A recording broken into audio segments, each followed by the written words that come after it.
Good morning. Ayan, good pa rin kahit na medyo nakakatakot na.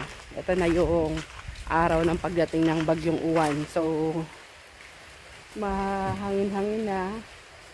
Malayo pa pero ramdam na ramdam na. So, right now sinasakay nila yung kamatis na malalaki. Tuyo, no? Tuyo. Diniligan. Okay, very good. So, itong kamatis sinasakay nila kasi ito medyo delikado to. Pagka sayang alam mo yun, masira man lahat, meron tayong pambenta. Kasi yan, may ano na yan, sure na buyer na yan. So, yan, naglilipat sila, nirarush nila. Nililipat ito na dito sa may sasakyan. At kailangan natin magpadilig. Dahil, yun na nga, kailangan mabigat yung mga punla natin ngayon. At bago yan, mangyari ng lahat ng mangyayari, pero magkakape ako.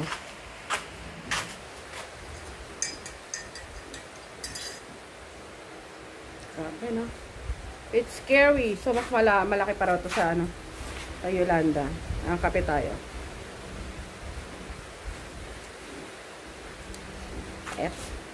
Alam niyo yung kape ko. Nung nakaraan, nagtingin ako ng sabi ko parang ang sarap ng Nescafe Gold. Pero, siyempre pag masarap, mas mahal. At, parang hindi ko mag-sure kung ilan yung grams niya. Pero nasa 400 pesos na siya. 400 pesos yung nasa lagayan, pero mga 380 something yung nasa pack. Tapos, ang mahal, diba? Tapos, nung nag-browse ako sa Facebook, may nakita ko na parang, sabi na nakabili na ba ang lahat? Pinakita yung greatest granule. Strong. Na pamalit nga doon sa sa Nescafe Gold. Syempre tayo, bumili tayo. Parang mula daw 85 pesos, naging 100 plus. Ang bilis daw ng pagtaas. Kaya ngayon, nakakita tayo, 105 yata yung nakita natin. At sinubukan, ang sarap nga!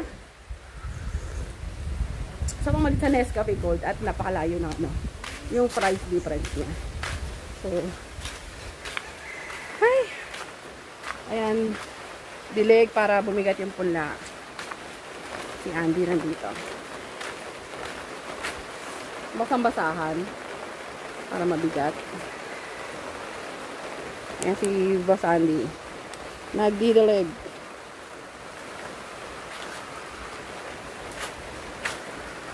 Bati ka muna kahit masama yung panahon. Anong payat mo? Ang payat mo bigla. Isang linggo lang siyang mahigit na. Isang linggo lang mahigit. Halos walang kain. Ayan, ang payat niya bigla. Ang payat mukha ng mukha. Ay, ang payat ng mukha mo bigla. Papaharap ka sa akin. Para, yun Parang pogi pa rin. Siyempre yung bunong. Para bumigat. Yung mga gilid-gilid ng mga luma natin yung mga gilid na yero. Delikado. Sobrang lakas na daw ng hangin sa Samar. Tayo. Ito ay ayan, sayang. Nililipat nila yan. So, pinapalagay natin sa mga pensya na kayo. Itong buong vlog na to dito lang sa paghahakot natin.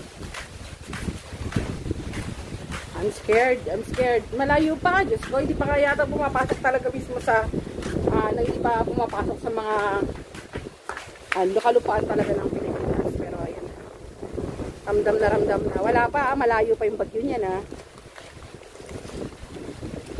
So hindi ko na-expect na ganito kaaga.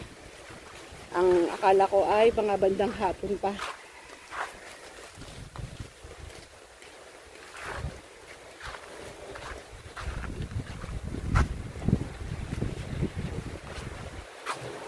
Kahapon pa sila sinabihan na maghakot. Kawawa yung mga halaman natin, diba? Kahapon pa sila sinabihan na maghakot. Kaya lang, alam mo yung hindi talaga po pwedeng totally prepared talaga. So, marami pa rin tayong pinapahabol. Itong mga yero natin, mga kanto-kanto, delikado.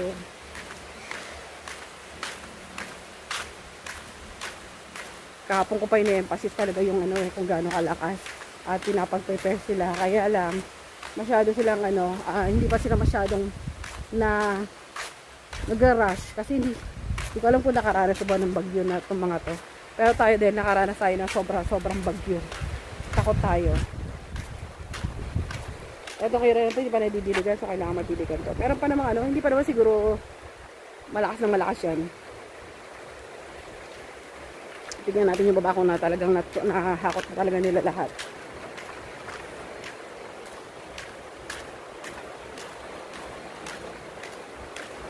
So dapat 3 greenhouse lang ang may laman. Kasi yun lang yung yun lang yung may bakal. So 2, 3, and 4, yan yung mga greenhouse na number natin na may bakal. Yep, baba tayo.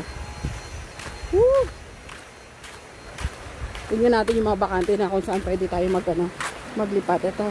Ito mamaya papaano natin. Ang nakakatakot lang dito, kailangan talaga may lusutan yung yung hangin. Otherwise, para maano siya na magiba yung, kumbaga parang, ba tawag dito, yung pressure kasi, pipilitin niya talagang, yun, dumaloy. So, kailangan, itong area lang na to na ito, yung mga yan, itatali natin yan. Uy. Meron pa dito. Ito. Delikado na kasi to eh. Meron pa tayong until afternoon para mahakot yan. Mamaya hanggang di pa sumalakas tong ulan.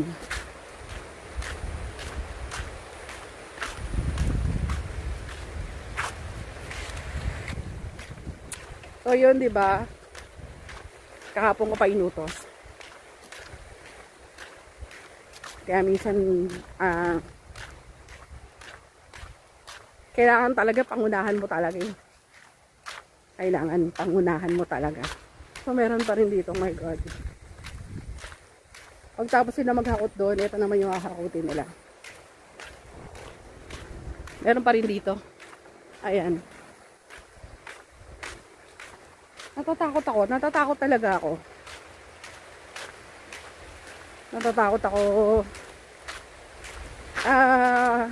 Yung greenhouse wala, okay lang eh, kahit masira na siya eh. Kasi pasiraan na rin to eh. Pasiraan na rin. So kung madali to mamaya or bukas, naunawa naman natin yung, kasi pasira na to. Wala na tong tibay, hindi na to lalaban sa bagyo. Ang sa akin lang ay kahit paano you tried your best para mailikas yung mga pa. So meron 1, 2, 3 lamesa pa rito. Ito mga to papahakot natin. Kaya nga may rush nila to. Hindi ko na lang muna papadiligan para mas madgaan nilang madala. So yan, ang ganda ng bundok. Etong bundok na to, tumutulong to para sa tutulong to sa atin para mabawasan, mamitigate yung yung lakas ng hangin. Pero at the same time scary din. Kasi baka mag-landslide naman, no. May mga history na ng landslide yung bundok na to. Ayan. At itong mga mahogany dito na ating kapitbahay ay tutulong din po, napakalaking tulong yan sa mga bagyo kasi nababawasan yung lakas ng bagyo kapag tumatama na sa kanila. At dahil dikit-dikit yung mga puno ng mahogany, hindi sila basta-basta natutumba. So, nagtutulungan sila. Wow. Ayan. Si Bay naman, susubukan niyang tinatali niya yung yung bubong na to kasi mukhang bibigay na.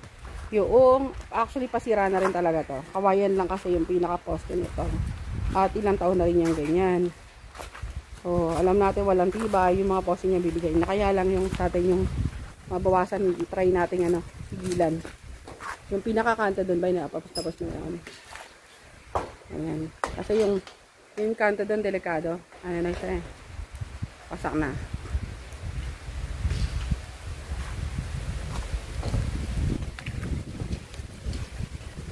Lakbay lang.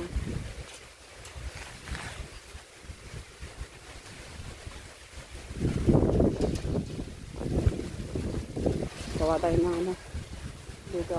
Bay yung June. Hakutin yung mga ano, sa punla sa may ano, 10. Marami pa. Oo.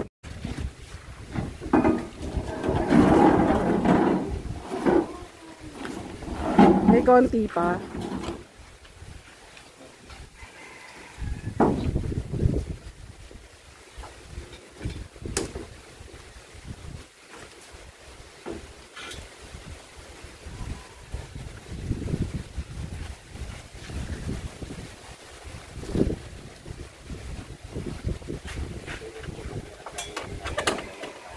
Yung maliliit na kamatis.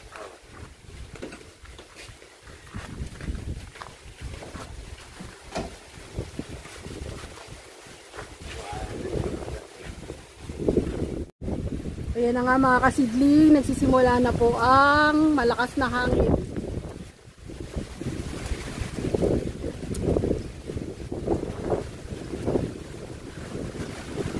Mag-goodbye na tayo sa greenhouse natin. Ayan. Pero maya-maya save natin yung ating papaya dyan.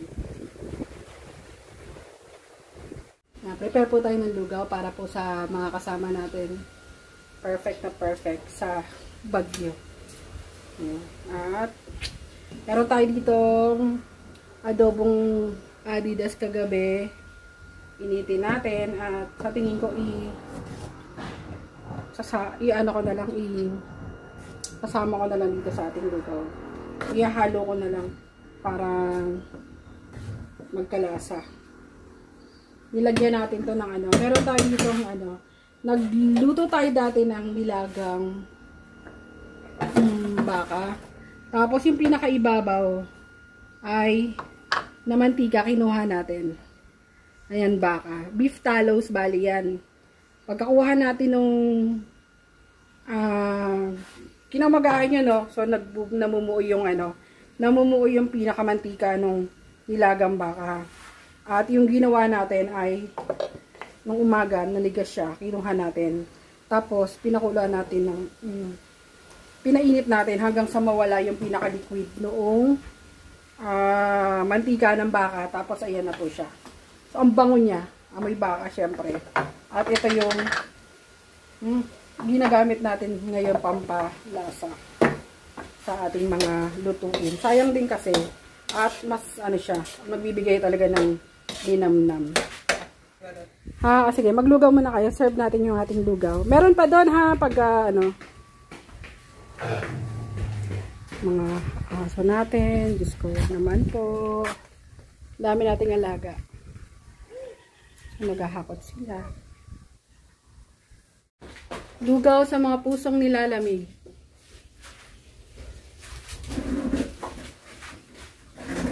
Oh, kutsara. Ay, sayang. Meron pa doon ha. Nakuha ko sana yan.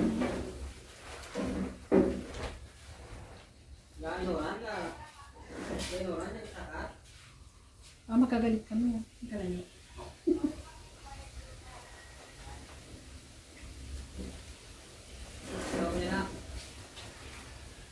Alat.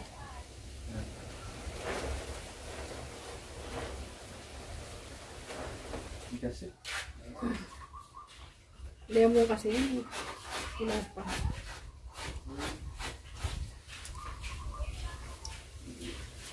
Sige.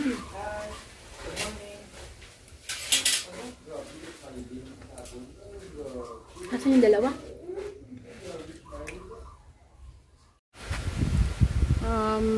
Almost 12 o'clock. Ito na yung sitwasyon natin. Malakas yung hangin.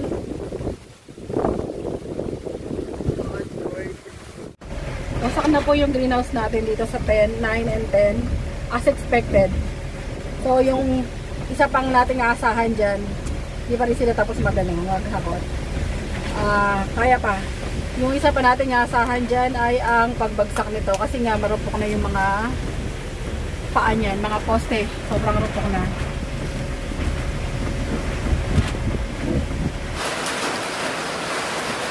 Ayan po, nagsisimula na pong umulan. Naghahakot pa rin sila. So, inabutan na tayo ng ulan. Kasi nga, medyo Nakulangan tayo ng preparation. Anyway, let's wait and see kung ano po mangyayari sa atin dito. Sobrang lakas eh. Katanduanes ang lakas. Tignan na lang po natin. Make sure to wala tayong magagawa. Hanggang sa muli po mga kasipling.